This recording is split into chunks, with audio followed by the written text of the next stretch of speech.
감사합니다. 드디어 이제 오늘 팔복 마지막 강의 시간입니다.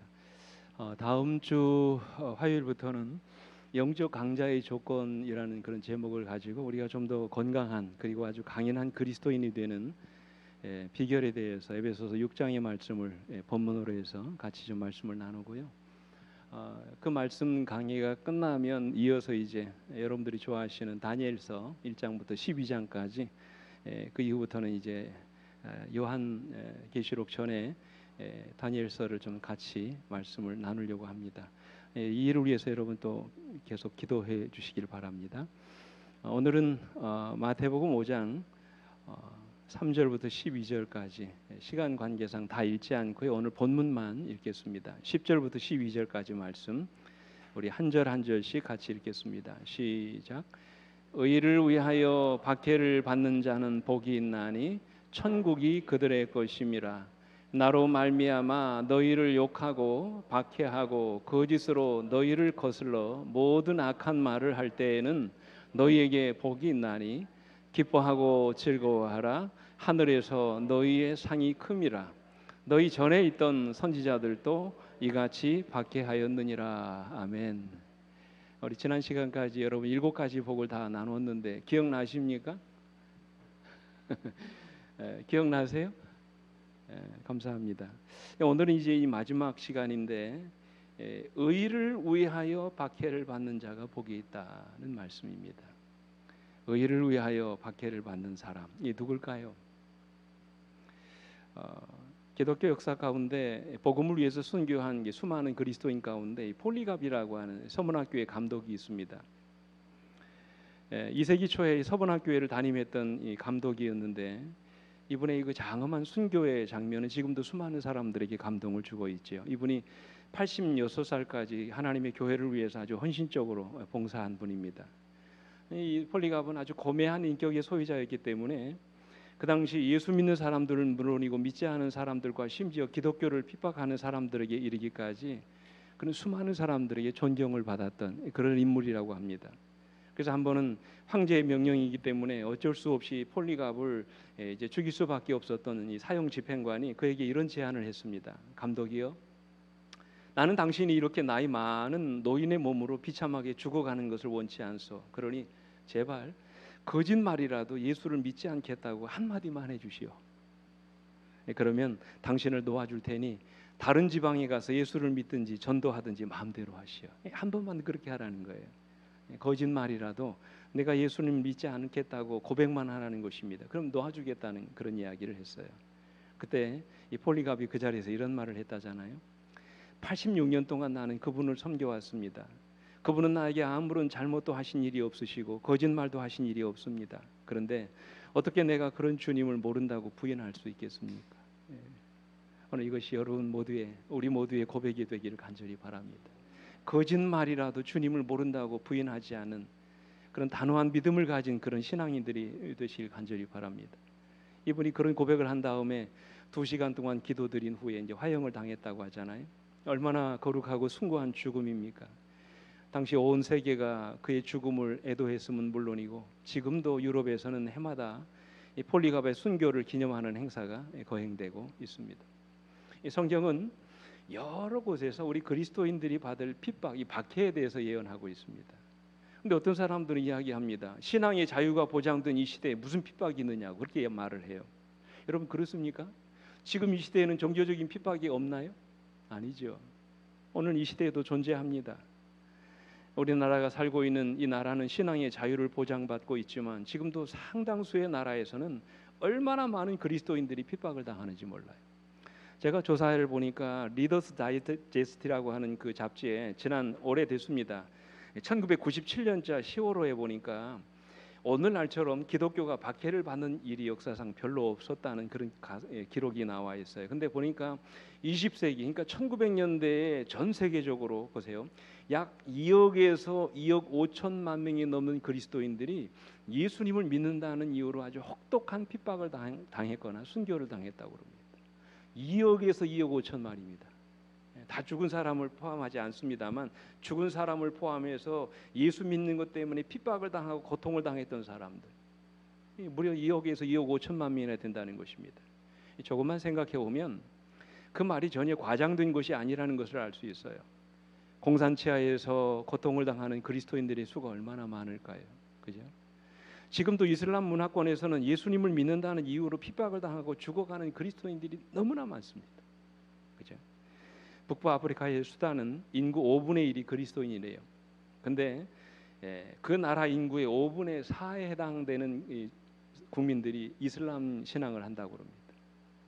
그래서 누바라고 하는 지방에 있는 사람들은 지난 10년 동안 청장년 남자들만 무려 50만 명이 끌려가서 억울하게 순교를 당했대요.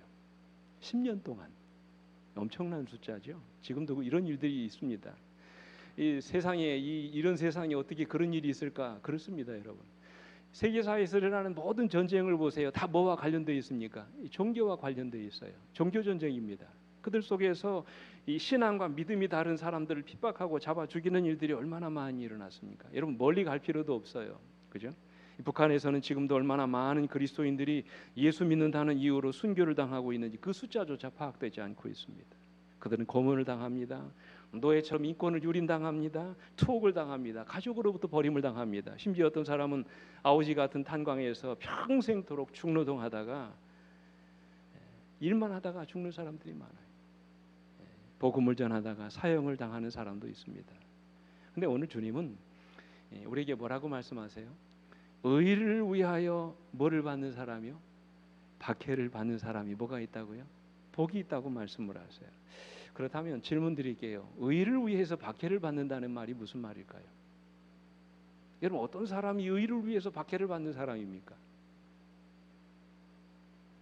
이어지는 말씀에서 주님은 이렇게 반복해서 말씀하십니다. 같이 한번 읽어볼까요? 11절 시작. 나로 말미암아 너희를 욕하고 박해하고 거짓으로 너희를 거슬러 모든 악한 말을 할 때에는 너희에게 복이 있나니 그랬어요. 여러분 의란 여기서 말하면 누구로 말미암아요? 나로 말미암아 그랬어요. 여러분 나로 말미암아 우리가 당하는 모든 고통 나가 누굽니까? 그죠? 예수님이죠. 그리스도를 믿는 신앙 때문에 우리가 당하는 모든 핍박을 의미합니다.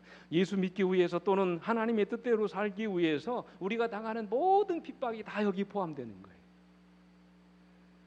그러나 여러분 여기서 말하는 박해는 꼭 우리가 감옥에 끌려가든지 고문을 당하든지 순교를 당하는 그런 것만 의미하지 않습니다. 포함하지만 주님이 말씀하신 여기서 말하는 박해는 예수님 때문에 욕먹는 것, 예수님 때문에 중상모략을 당하는 것, 예수님 때문에 손해를 보는 것, 예수님 때문에 억울한 일을 당하는 것, 예수님 때문에 고통을 당하는 모든 일이 다 포함됩니다. 이러한 박해는 가정 안에서 일어날 수도 있고 신앙의 자유가 보장된 우리나라에서도 얼마든지 일어날 수 있습니다. 어떤 일이 있습니까? 우리 교단에서는 특별히 우리 재림신앙하는 청년들이 요즘 무슨 문제 때문에 어려움을 당해요? 국가고시가 다 언제 있습니까? 토요일에 있습니다. 시험을 못 보는 것이에요. 열심히 공부하고도 자격증을 따기 위해서 시험을 봐야 되는데 그 시험 보는 날이 다 언제예요? 토요일에 걸린 것입니다. 이런 모든 것들이 다 의를 위해서 뭐 받는 거예요? 핍박을 당하는 것입니다. 여러분 왜 이것이 복일까요? 오늘 나누고 싶은 주제예요. 왜 예수님 때문에 박해를 당하는 자에게 복이 있다고 말씀하시는 것일까요? 우리가 예수님 때문에 박해를 당하고 어려움을 당하면서도 복이 있는 이유가 뭘까요? 다시 말하면 내가 믿는 신앙 때문에 어려움을 당하고 손해를 당하면서도 우리가 기뻐하고 감사해야 될 이유가 뭐라고 생각하십니까? 여러분 이게 말이 됩니까? 어렵지요. 힘든 일이지요. 고통스러운 일입니다. 그럼에도 불구하고 기뻐하고 즐거워하라고 말씀을 하세요. 여러분 이게 기뻐할 일입니까? 인간적으로 즐거워할 일이에요. 이것이 힘든 일이지요. 고통스러운 일이에요. 우리가 삼자 입장에서는 그럴 수 있다고 생각하지만 만약에 내가 그런 당사자라면 그것이 얼마나 힘들고 어려운 일이겠습니까? 근데 주님은 기뻐하고 즐거워하라고 말씀하세요. 왜 그럴까요? 그 이유를 좀 세 가지 나눕니다. 우리가 의를 위하여 박해를 당할지라도 기뻐하고 즐거워해야 되는 첫 번째 이유는 하늘에서 우리가 받을 상급이 크기 때문입니다. 여기 12절 말씀에 그렇게 말씀하시죠. 같이 읽습니다. 시작. 기뻐하고 즐거워하라. 하늘에서 너희의 상이 큼이라. 너희 전에 있던 선지자들도 이같이 박해하였느니라. 예전에 있던 모든 선지자들, 모든 믿음의 조상들도 같은 핍박과 어려움을 당했다는 것입니다. 근데 그 가운데서도 기뻐하고 즐거워하는 그 이유가 뭐라고요? 하늘에서 너희의 뭐가 큼이라? 상이 큼이라 그랬어요. 여러분, 핍박을 당하는 그리스도인들, 예수님 때문에 고통을 당하고 어려움을 당한 사람들이 하늘에서 받을 상급이 뭘까요? 성경에는 크게 세 가지가 나옵니다. 첫째는 생명의 면류관을 주시겠다고 말씀하셨어요. 여기 요한계시록 2장 10절에 너는 장차 받을 고난을 두려워하지 말라. 볼지어다 마귀가 장차 너희 가운데서 몇 사람을 옥에 던져 시험을 받게 하리니 너희가 10일 동안 환난을 받으리라. 내가 죽도록 충성하라. 그리하면 내가 무엇을요? 생명의 관을 내게 주리라. 그래서 이 생명의 관이라고 되어 있습니다만 이 원어 성경을 보면 더 정확하게 뭐라고 번역할 수 있냐면 생명인 면류관이라고 되어 있어요. 그러니까 여러분, 우리가 하늘에서 받을 면류관이 곧 뭐라는 것입니까? 생명이라는 것이죠. 다시 말하면 핍박을 당하는 그런 모든 백성들에게 하나님이 영원한 생명을 상급으로 주시겠다는 말씀이에요. 그죠? 그리고 우리가 받을 상급이 뭡니까? 요한계시록 20장 6절에 오면 1000년 동안 그리스도와 더불어 뭐 한다고요? 왕노릇하게 될 것. 이 말씀을 우리 본교회 주석에 보면 뭐라고 말씀하시냐면 의인들이 장차 그리스도와 함께 악인들을 심판하는 자리에 앉게 될 것이라는 말씀을 하고 있어요. 그러니까 여러분, 이보다 더 놀라운 축복이 어디 있겠습니까? 이 땅에서는 우리가 예수님 때문에 핍박을 당하고 신앙적인 이유 때문에 때로는 불이익을 당하고 손해를 당할지라도 하나님이 우리 모든 의인들을 보상하시고 악인들을 뭐 하신다고요? 심판하시겠다고 말씀을 하세요. 근데 여러분, 이보다 더 놀라운 축복이 있습니다. 우리가 이 땅에서 박해를 당하고 핍박을 당할지라도 우리가 하늘에서 누리게 될 더 놀라운 축복이 있습니다. 그것이 뭘까요? 그 상급이 뭐겠습니까? 그것은 하나님의 영광에 참여하게 된다고 말씀을 하세요. 이 로마서 8장 17절 같이 읽습니다. 시작. 자녀이면 또한 상속자 곧 하나님의 상속자요 그리스도와 함께한 상속자니 우리가 그와 함께 영광을 받기 위하여 고난도 함께 받아야 할 것이니라. 그래서 이 중요한 말씀이 그것입니다. 우리가 그분과 함께 무엇 받기 위하여? 영광을 받기 위하여 무엇도요? 고난도 함께 받아야 할 것이니라. 여러분, 우리가 장차 누리게 될 그 영광, 이 영광이 과연 뭘까요? 이 땅에서 우리가 고난을 받는데 하늘에서 영광을 받아 누리게 될 거라고 말씀하셨는데 그 영광이 뭘까요? 이 본교회 주석에서 이렇게 말씀하십니다. 참 중요한 말씀이에요. 예수가 끊임없이 사단의 반대를 받고 세상에서 박해를 받은 것처럼 예수와 같은 모습으로 변화되는 자들도 그러할 것이다. 그들이 세상과 점점 달라질수록 그들에 대한 적개심도 더욱 커질 것이다. 그러나 그런 시련과 박해를 통하여 그리스도의 성품이 그분의 백성들 속에 드러나고 재현될 것이다. 그랬어요. 이 가장 큰 축복입니다. 그 축복, 이 박해가 그 당시에는 우리를 힘들게 하고 지치게 하고 절망하게 하지만 우리가 예수 믿는 믿음을 포기하지 않고 그 숱한 고난 중에서도 우리 믿음을 끝까지 지키게 되면 결국 그런 시련과 박해가 오늘 우리로 하여금 그리스도의 품성이 우리 속에 드러나고 재현되게 하신다고 말씀을 하셨어요. 그래서 영감이가 이렇게 말합니다. 하나님의 영광 곧 그분의 품성은 당신께서 택하신 자들에 의해 시련과 핍박을 통해 나타난다. 세상의 미움과 핍박을 받는 하나님의 교회는 그리스도의 학교에서 교육을 받고 훈련을 받게 된다. 그들은 세상의 좁은 길을 걸으며 고난의 도가니에서 정결하게 된다. 그들은 그리스도를 따르는 동안 쓰라린 투쟁을 경험한다. 그들은 그 길을 감내해야 하며 처절한 실망을 맛보기도 한다. 그 다음 말씀 같이 읽겠습니다. 시작. 그러나 그리스도의 고난에 동참하는 자가 되므로 그들은 그분의 영광에 참여하는 자가 된다 그랬어요. 영광에 참여하는 자, 그게 뭡니까? 예수의 품성을 오늘 우리 안에 여러분과 저의 심령 가운데 온전히 회복하는 자가 된다라고 말씀을 하시죠. 여러분, 가장 큰 축복 아닙니까? 루마니아에 살아있는 순교자라고 불리우는 리차드 먼브란트라고 하는 목사님이 있습니다. 근데 이분이 쓰신 책에 보면 무려 14년 동안 이분이 감방 생활을 하거든요. 옥중에 이분이 투옥돼 가지고 오랫동안 종교적인 핍박과 어려움을 당합니다. 근데 그는 핍박을 당할 때마다 그는 마음의 즐거움과 기쁨을 가졌다고 그래요. 어떻게 그럴 수 있을까? 그는 그 책에서 이렇게 고백합니다. 제가 감옥에서 보낸 14년의 횟수가 길게 여겨지지 않았던 것은 홀로 독방에 갇혀 있으면서 믿음이나 사랑을 넘어선 기쁨을 하나님 안에서 발견하였기 때문입니다. 그 기쁨이란 이 세상의 어느 곳에도 견줄 수 없는 아주 깊고도 독특한 황홀경 같은 것이었습니다. 비록 몸이 자유를 잃어버리고 여러 가지 고문과 핍박으로 인하여 고통을 경험했지만 그런 감방 생활을 하면서도 뭐가 있었다고요? 기쁨이 있었다고 그랬어요. 여러분, 이분이 경험했던 기쁨이 뭘까요? 리차드 범브란트 목사님이 그런요, 핍박을 통해서 그를 연단하시고 다듬어 가시는 하나님의 손길을 경험했다고 그랬어요. 고난을 통해서 그의 나약한 믿음을 연단하시고 하나님 나라의 정금으로 빚어주시는 하나님의 놀라운 축복을 경험하게 하셨다고 말씀하셨어요. 그 기쁨 때문에 14년의 세월이 수년처럼 지나갔다고 말씀을 하셨어요. 그래서 요번 우리가 하는 유명한 고백이 있잖아요. 23장 10절에 그러나 내가 가는 길을 그가 아시나니 그가 나를 단련하신 후에는 내가 순금같이 되어 나올 것이라 말씀하셨어요. 그러므로 우리는 박해를 만날지라도 기뻐하고 즐거워할 수가 있는 것입니다. 내가 당하는 이런 고통이 지금은 나를 힘들게 하고 고통스럽게 만들지만 하나님이 이런 박해를 통하여 마침내 나를 연단하시고 정금처럼 나오게 하신다고 약속해 주셨어요. 우리 사랑하는 성도 여러분이시여, 의를 위하여 박해를 받을지라도 절망하거나 낙심하지 않게 되기를 간절히 바랍니다. 하나님은 분명히 말씀대로 사는 자들에게 복을 부어 주십니다. 그러나 그리 아니하실지라도 하나님을 향한 여러분의 믿음과 축복이 충성이 변함없게 되기를 간절히 바랍니다. 내가 예수를 믿는 것 때문에 이 땅에서 손해를 보고 복을 받지 못할지라도 우리 약속의 말씀처럼 하나님은 반드시 하늘의 복으로 여러분과 저를 축복해 주시겠다고 약속하셨어요. 그래서 우리는 고난 중에도 어려움을 만날 때에도 하나님께 감사하며 기뻐할 수 있게 되는 것이지요. 뭐 때문에요? 하늘에서 누리게 될 영원한 상급 때문에 그렇습니다. 둘째로 우리가 기뻐하고 즐거워해야 되는 더 중요한 이유는 우리가 어쩌면 지금 주님의 발자취를 따르고 있다는 증거가 될 수 있기 때문에 그렇습니다. 그렇지 않습니까? 오늘 우리 삶에 고난이 있고 때로는 박해가 있고 어려움이 있다는 것은 역으로 말하면 오늘 여러분과 제가 누구의 발자취를 따르고 있다는 증거예요? 예수님의 발자취를 따르고 있다는 증거입니다. 그래서 주님은 제자들에게 미리 말씀하셨어요.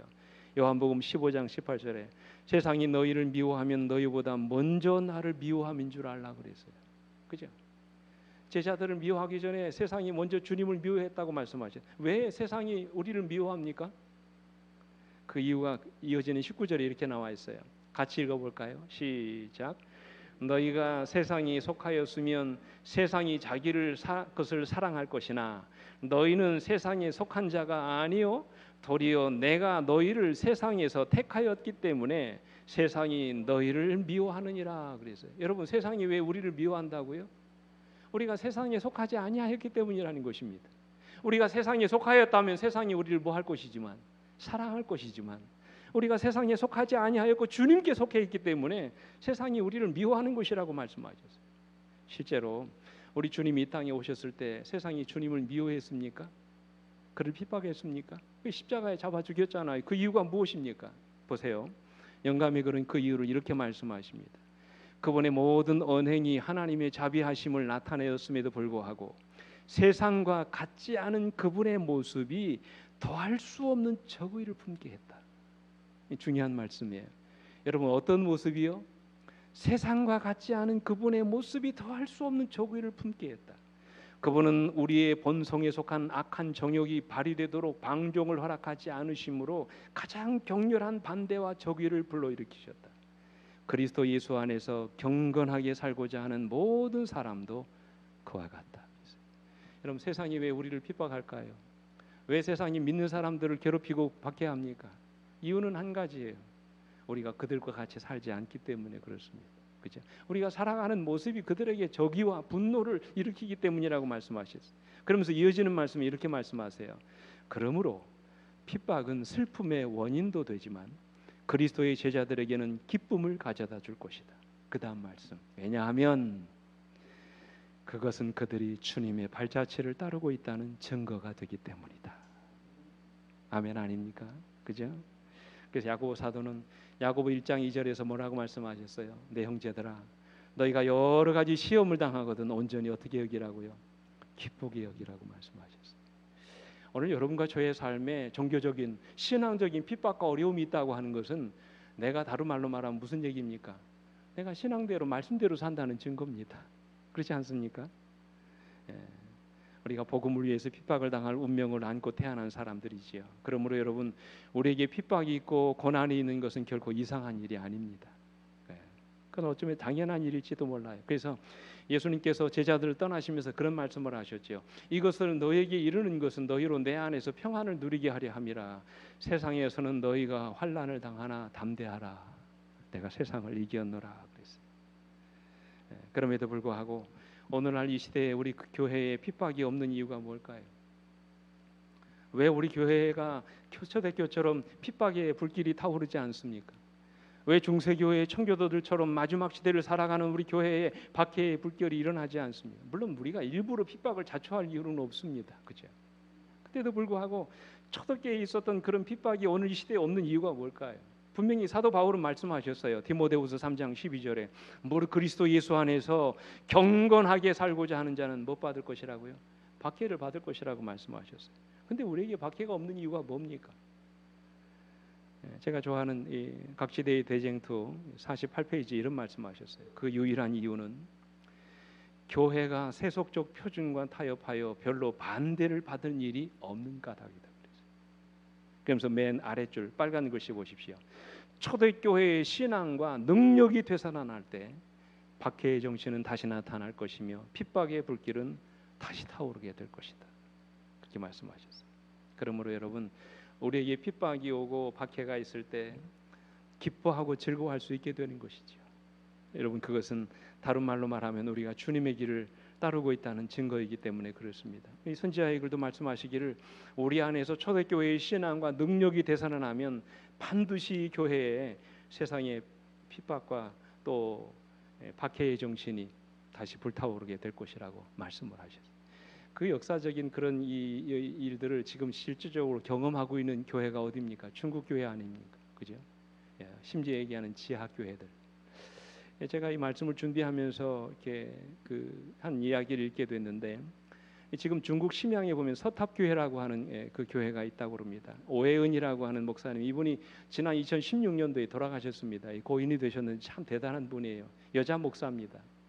근데 이분이 그 심양에 서탑교회를 이제 했는데 해방 전 우리 조선족들이 이제 주로 이제 만주에 세웠던 대표적인 교회가 바로 이 서탑교회라고 합니다. 근데 해방이 되면서 대부분의 목회자들이 다 귀국했대요. 일부 교인들이 남아서 신앙생활을 계속했는데 여러분 아시는 것처럼 1948년에 이제 공산권이 군들이 이제 밀려 들어오면서 이제 중국이 소위 말하는 뭐가 됐습니까? 공산주의화 돼 버렸잖아요. 그때부터 천여의 몸으로 교회를 지킨 이 오해은 목사님의 말에 의하면 해방될 당시 장로만 12명, 재적 교인이 800명이 넘는 교회였답니다. 이 교회가 정치던 노인 하나만 남기고 다 떠나갔다는 거예요. 비행기 타고 배 타고 모두 떠났답니다. 돈 없거나 그저 그냥 가난한 사람들, 힘없는 노인들, 그저 22명 남아가지고 예배를 드렸다는 거예요. 근데 공산당 세계가 되니까 20여 명의 교인들을 다 교회당 바깥으로 추방시켰답니다. 이리저리 집집이 이제 돌아다니면서 가정 집회소에서 예배를 드렸다는 거예요. 근데 여러분 아시는 것처럼 문화혁명이 일어나잖아요. 1966년부터 79년까지 13년 동안 이 중국의 문화혁명이 일어나면서 가장 극심한 기독교인들을 향한 핍박이 일어나게 됐다고 합니다. 그래서 그때 당시에 오해은 목사님이 이제 그 청년들에 의해서 끌려가 가지고 그 모자에 잡귀신이라고 하는 것을 쓰고 막 새끼줄로 막 끌려다니면서 이제 핍박을 당하는 것이죠. 투쟁이라는 명분으로 사상 비판을 하고 주민들에게 둘러싸여서 비판을 당하고 핍박을 많이 당했습니다. 교인들이 다 내쫓아요. 그리고는 예배당에다가 이제 문화관을 간판을 걸고 2층에다가 무도회장을 꾸렸다는 거예요. 공산 그 주의자들이. 근데 얼마 되지 않아서 예배당 피아노 반주에 맞춰 가지고 춤을 추는데 갑자기 예배당 바닥이 땅 하고 와직 하는 소리가 함께 무너지는 소리가 나 가지고요. 그 많은 사람들이 예배당 안에서 춤추다가 이게 뭐 교회 예배당 무너진 줄 알고 쏜살같이 내려가는데 한꺼번에 많은 인원들이 그 좁은 출입구로 내려가다 보니까 압사되고 사고가 나가지고 상당히 많은 사람들이 이제 그 사고로 인해서 죽고 다치는 사고가 일어났다는 것입니다. 그 이후로 그 예배당 안에서 이상한 소문이 돌더라는 거예요. 사람들이 무서워서 예배당 안에 들어오지 않는다는 것입니다. 그래서 교회당은 빈집이 돼가지고 30년 동안 먼지만 쌓이고 아무도 살지 않는 그야말로 유령의 집이 되었다는 것이에요. 그러다가 1979년에 이제 중국이 미국과 국교를 맺지요. 그럼 종교 자유가 어느 정도 이제 허용되면서 10여 명 정도 된 그 성도들이 오해은 목사의 지도하에 이제 공산 당 청사 앞에서 데모를 했답니다. 뭐라고 데모를 했을까요? 잃어버린 예배당 다시 돌려달라고 목숨을 걸고 이제 데모를 했다는 것입니다. 그래서 공산당에서 이 교인들에게 예배당을 내어주면서 바닥이 위험하니까 40명 이상 모이지 말라고 경고하면서 이제 예배당을 내줬다고 합니다.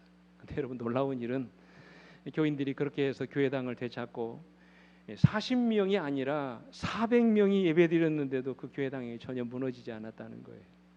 그래서 지금은 여러분 이 예배당 안에 지금은 이게 신축 건물입니다. 지금 찍어드린 이 사진은 제가 다 전체를 못 보여드렸는데 지금은 조선족 1000명, 중국인 1500명, 매 그들이 말하는 지키는 주일마다 2500명의 신자들이 예배를 드리고 있다는 것입니다. 이 모든 것들이 다 하나님이 교회를 지켜주신 결과지요. 그리고 오해은 목사의 아주 결사적인 헌신, 핍박 앞에서도 굴하지 않고 믿음으로 충성했던 하나님의 종을 통해서 하나님이 참으로 놀라운 역사를 이루어 주신 것입니다. 사랑하는 성도 여러분, 오늘날 우리에게도 이런 믿음이 필요한 줄 믿습니다. 바라기는 세상의 반대와 핍박 앞에서도 흔들림 없는 신앙을 끝까지 지켜나가시게 되길 간절히 바랍니다. 외부적인 핍박뿐만 아니라 지금 우리는 뭐를 겪고 있습니까? 코로나19의 상황을 겪고 있어요. 비록 여전히 코로나19가 우리 가운데 존재하지만 그 가운데서도 우리 신앙이 약해지지 않고 더 뜨거운 믿음 가지고 하나님 앞에 충성을 다하는 우리 모두가 되기를 간절히 바랍니다. 어떤 환난과 핍박이 와도 끝까지 주님께 충성을 다하시는 여러분과 제가 되기를 주님의 이름으로 축원합니다.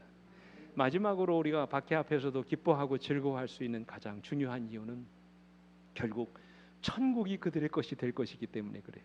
그렇지 않습니까? 여기 10절 말씀 같이 읽습니다. 시작. 의를 위하여 박해를 받은 자는 복이 있나니 천국이 그들의 것임이라 그랬어요. 결국 그들이 어디에 들어간다는 말이에요? 하늘 천국에 들어가게 될 것이라는 말씀이죠. 평생 예수 믿고 신앙 안에서 핍박을 당하면서도 예수를 부인하지 않고 끝까지 주님을 앞에 충성을 다하며 헌신한 사람들에게 주님께서는 하늘 천국을 주시겠다고 약속을 하셨어요. 그 천국에 대해서 바울은 로마서 8장 18절에 이렇게 말씀하세요. 생각하건대 현재의 고난은 장차 우리에게 나타날 영광과 뭐 할 수 없다고요? 비교할 수 없다고 말씀합니다. 고린도후서 4장 17절에서는 우리가 잠시 받는 환난에 경한 것이 지극히 크고 영원한 영광에 중한 것을 우리에게 이루게 함이니라고 말씀하셨어요. 근데 여러분 기억하십시오. 여기서 말하는 천국은 단지 우리가 장차 가게 될 이 영광의 왕국, 그 하늘 천국만을 의미하지 않습니다. 여기서 말하고 있는 천국은 먼저 우리 마음에 임하는 하나님의 임재를 가리킵니다. 주님이 다스리는 세상, 내 마음속에 주님의 임재를 경험하는 것, 다시 말하면 우리 그리스도인의 심령 속에 주님의 통치하심을 경험하는 무슨 왕국입니까? 은혜의 왕국이지요. 이런 왕국을 날마다 경험하며 살게 된다는 것입니다. 다시 말하면 우리가 세상에 살지만 주님이 언제나 날마다 내 안에 계신 것을 우리가 경험하고 살게 될 것이라는 말씀. 여러분 그게 진정한 천국이 아닐까요? 주님을 내 마음속에 날마다 모시고 사는 그런 사람들에게 주님께서는 장차 영원한 천국, 하늘 천국을 선물로 주신다고 말씀하시는 것이지요. 여러분 놀라운 사실은 이제 팔복을 정리하면서 팔복에서 가장 먼저 나오는 이 첫 번째 복이 뭐였습니까? 심령이 가난한 자는 그 복이 뭐였습니까? 뭐가 그들의 것이라고 말씀하셨어요? 천국이 그들의 것이라고 말씀하셨어요. 근데 여러분 오늘 이 팔복의 맨 마지막 우리 8번째 복인 의를 위하여 박해를 받는 자에게 주어지는 축복 역시도 뭐가 그들의 것이라고 말씀하십니까? 천국이 그들의 것이라고 말씀을 하세요. 하나님께서 첫 번째로 약속하신 복과 마지막으로 약속하신 복이 똑같습니다. 이것을 통해 이 둘이 일맥상통한다는 것을 알 수 있죠. 우리의 심령이 가장 가난해질 수 있는 때는 평안할 때나 환경이 좋을 때가 아닙니다.